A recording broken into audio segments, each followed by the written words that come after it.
हिंदी हमारे राष्ट्रभाषा है।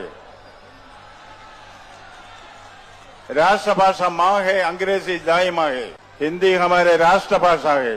हिंदी हमारे राष्ट्रभाषा है। हिंदी हमारे राष्ट्रभाषा है।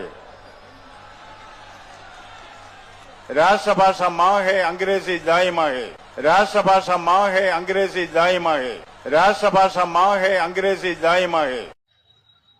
মাননীয় রাজ্যপাল ডক্টর সিভি আনন্দ বোস যেভাবে ব্রিগেডে একটি অনুষ্ঠানে দাঁড়িয়ে তিনি বিজেপি নেতাদের সামনে ভারতের রাষ্ট্রভাষা হিন্দি এই কথাটি বলেছেন, আমি তার তীব্র প্রতিবাদ করছি। মহামান্য রাজ্যপালের জানা উচিত ভারতবর্ষে কোনো রাষ্ট্রভাষা নেই। ভারতবর্ষে কোনো রাষ্ট্রভাষা নেই। আমরা সংবিধানে অষ্টম তফসিলে 22টি ভাষা আছে যাদের সমান সম্মান এবং গুরুত্ব, তাদের মধ্যে কেউ রাষ্ট্রভাষা নয়।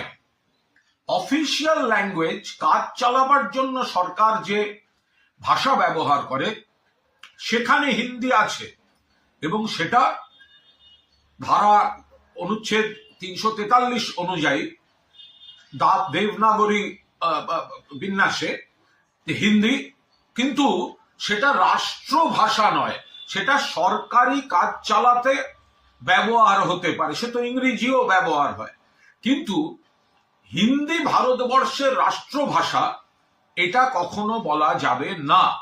ফলে রাজ্যপাল বাংলার রাজ্যপাল হয়ে এত বড়, এবং তিনি প্রাক্তন আইএএস, তার কাছ থেকে এত বড় ভুল প্রত্যাশিত নয়। এই যে কনফিউশনটা থাকে অফিসিয়াল ল্যাঙ্গুয়েজ আর ন্যাশনাল ল্যাঙ্গুয়েজ, এই দুটো কিন্তু আকাশ পাতাল তফাৎ।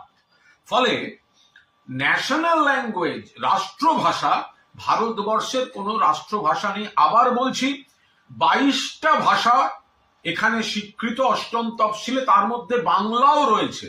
প্রত্যেকটি ভাষার সমান গুরুত্ব।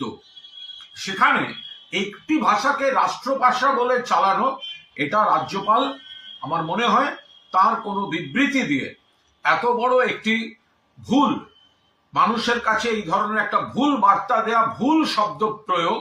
আপনি অফিসিয়াল ল্যাঙ্গুয়েজ শব্দটা যদি বা বলতে পারেন, আপনি ন্যাশনাল ল্যাঙ্গুয়েজ এই শব্দটা আপনি ব্যবহার করতে পারেন না। তার